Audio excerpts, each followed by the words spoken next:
Bienvenue dans cette nouvelle édition du Non-Stop Info. Voici les titres de l'actualité. Le président équato-guinéen Teodoro Obiang Nguema a débuté sa tournée républicaine. Une tournée qui marque l'engagement du chef de l'État à mettre en place de nouvelles infrastructures sociales pour impulser le développement du pays. Au Burkina Faso, l'opposition se dit insatisfaite de la première année de gouvernance du président Roch-Marc Christian Kaboré. Elle appelle à un renouveau politique. Au Nigeria, une start-up de production et de commercialisation de chaussures lancée en 2016 ambitionne de créer des emplois dans le pays. Portrait de son fondateur, Babajide Ipaye, à découvrir dans la suite de cette édition. Mais tout d'abord, en Somalie, Mohamed Farmajo, ancien Premier ministre, a été élu président de la Somalie avec 184 voix contre 97 pour le président sortant Hassan Sheikh Mohamud. C'était ce mercredi 8 février 2017. Une élection menée par des députés et sénateurs somaliens qui s'est déroulée sous haute surveillance dans un hangar du port de Mogadiscio, l'un des lieux les mieux protégés de la capitale. Le président de la Guinée équatoriale, Teodoro Obiang Nguema, a lancé sa tournée à travers le pays. Première étape, le district de Bané. Lors de son allocution, le chef de l'État a rappelé la nécessité de la formation de ressources humaines qualifiées pour surmonter les difficultés économiques du pays. Leopoldo Enemembaswe, commentaire Idelette Mirabel-Bissou. Le district de Bané, première étape de la tournée d'État du président Teodoro Obiang Nguema Mbazogo dans l'ensemble du pays. Une tournée qui répond aux promesses du chef de l'État équato-guinéen lors de sa campagne électorale en 2016, à travers laquelle Obiang Nguema Mbazogo avait annoncé la construction de nouvelles infrastructures sociales visant à contribuer au développement du pays.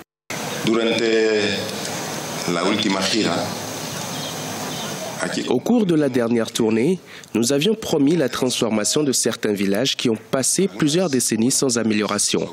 C'est la raison de notre visite ici à Bané. Nous croyons que le progrès ne doit pas se limiter aux grandes villes comme Malabo. Le développement de la Guinée équatoriale devrait atteindre tous les coins du pays. Au cours des derniers mois de l'année 2016, plus de 70 milliards de francs CFA ont été investis pour la matérialisation d'œuvres sociales à Bané et Riaba. La priorité aujourd'hui pour le chef de l'État équato-guinéen est la formation de ressources humaines qualifiées dans l'administration publique et privée du pays. La solution más fácil es la formación de la juventud. La solution la plus simple, c'est la formation des jeunes. Le gouvernement mettra à disposition tous les moyens disponibles pour la formation de la jeunesse équato-guinéenne. Voilà pourquoi nous construisons des centres de formation professionnelle et des universités pour ceux qui ne veulent pas aller à l'extérieur pour se former. Para que aquellos que sus padres no tienen suficientes recursos puedan formarse también en el país. Entre autres, la tournée d'État du président Obiang a comme objectif d'inaugurer les 52 villages récemment transformés en pôles urbains sur l'ensemble du territoire national. Au Burkina Faso, l'opposition appelle à un renouveau politique. Selon Zéphérin Diabré, le chef de file de l'opposition burkinabé, les 12 premiers mois de gouvernance du président Roch-Marc Christian Kaboré n'ont porté aucun fruit. Plus de détails avec notre correspondant Birama Saonera, commentaire Idelette Mirabel-Bissou. L'opposition burkinabé dresse le bilan de l'an 1 du pouvoir de Roch-Marc Christian Kaboré. Dans un mémorandum en 7 points, le chef de file de l'opposition politique Zéphérin Diabré a dépeint un tableau sombre de la gouvernance au Burkina Faso. Selon l'opposition, les 12 premiers mois de gestion du pouvoir n'ont pas produit des résultats à la mesure des espoirs suscités par le régime post-insurrectionnel. Pire, les espoirs ont été dévoyés à l'aune de l'aggravation de la malgouvernance, de la crise économique persistante et d'une dégradation du climat social. En un an, les Burkinabés ont été les témoins médusés d'hésitation et de tâtonnement au sommet de l'État, d'un pilotage à vue, de l'indécision dans les moments cruciaux, de nomination de complaisance et d'un effacement complet sur la scène internationale. La gouvernance politique que nous a servi l'MPP au cours de ce premier temps de gestion du pouvoir est marquée par une confusion des rôles, des bagarres internes transposées sous forme de tribalisme dans la gestion du pouvoir, Pour les partisans du pouvoir, ce tableau sombre ne résiste pas à l'analyse factuelle. Outre les mesures relatives à l'instauration de la gratuité des soins, de nombreuses réformes ont permis d'impulser une dynamique de relance de l'économie fragilisée par 2 années d'instabilité politique et institutionnelle. Révélateur de ce renouveau, le succès de la conférence de Paris sur le PNDSE, Plan national de développement économique et social, qui a permis au pays d'obtenir près de 18 milliards de francs CFA de promesses de financement. L'opposition est dans son rôle de faire des critiques, de faire des diagnostics, mais il y a également la réalité politique au Burkina Faso. Il n'y a que les autorités politiques de ce pays qui ont la légitimité sont en train de travailler pour donner aux Burkinabés plus de bonheur, plus de paix, plus de stabilité institutionnelle dans la perspective d'une vraie réconciliation. Et moi, je pense que, de toutes les façons, ce qu'il faut noter, c'est que aujourd'hui, l'opposition cherche certainement ses marques. J'allais dire, c'est de bonne guerre. Depuis l'investiture du président Roch-Marc Christian Kabory le 29 décembre 2015, les rapports entre l'opposition politique et la majorité restent tendus. De nombreux observateurs de la vie politique appellent à l'instauration d'un cadre permanent de concertation entre ces deux entités. Objectif, recentrer les priorités vers la satisfaction des besoins des populations au-delà des chapelles politiques.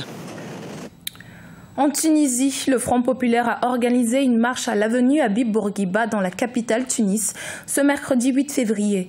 Le parti de l'opposition réclame la vérité sur l'assassinat du martyr Chokri Belaïd.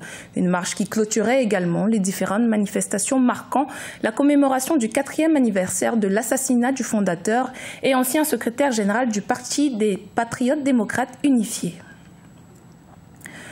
Il s'appelle Babajide Ipaye, il est nigérian et grâce à son business de fabrication de chaussures en pleine floraison, il souhaite créer des emplois pour les jeunes de son pays. Un projet réalisable avec les baskets africaines qu'il propose depuis 2016. Clément Joël Soala. Jeune entrepreneur nigérian, Babajide Ipaye a lancé il y a une année une marque de baskets de qualité inspirée de l'Afrique. 1500 paires de baskets ont déjà été vendues en ligne et dans des magasins à Lagos à $59 américains la paire.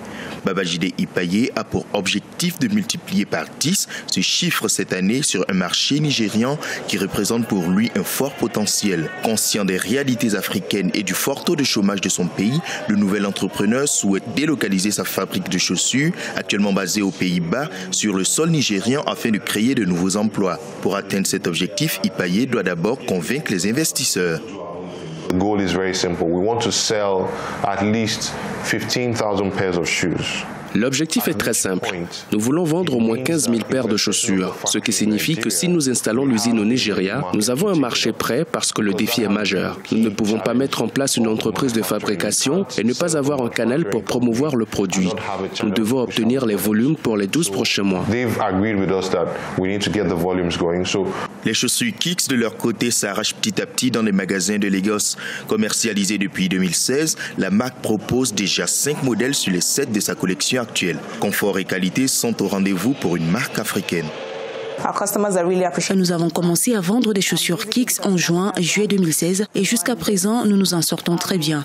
Nos clients sont vraiment satisfaits de la marque essentiellement parce que, vous savez, c'est une marque africaine et il n'y a rien de tel à ce jour. Environ 20 pièces sont vendues par mois et nous espérons faire mieux. Si vous me demandez de comparer, c'est vraiment super pour des baskets. Ça fait plaisir d'en avoir. Kicks produit actuellement 1000 paires de baskets tous les 3 mois. En plus de l'esthétique de ses produits, l'entreprise se veut être sociale. Le fondateur Ipaye promet verser 10% des ventes à d'autres entrepreneurs nigérians dans le cadre de son plan de lutte contre la pauvreté dans son pays. Le jeune entrepreneur recherche activement des investisseurs pour développer son affaire et réaliser son rêve de construire une industrie manufacturière pour des chaussures de qualité made in Nigeria. Le président de la République du Cameroun, Paul Biya, et son épouse Chantal Biya ont fait une réception à l'honneur de l'équipe nationale du Cameroun. C'était ce mercredi 8 février au Palais des Congrès. Le chef de l'État a salué le talent des joueurs de l'équipe nationale. Reportage de notre correspondant Birama Saonera.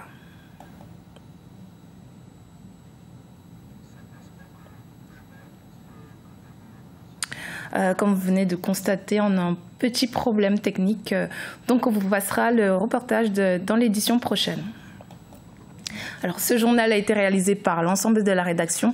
Merci pour votre fidélité. Dans un instant, une nouvelle édition de l'actualité sur Africa 24.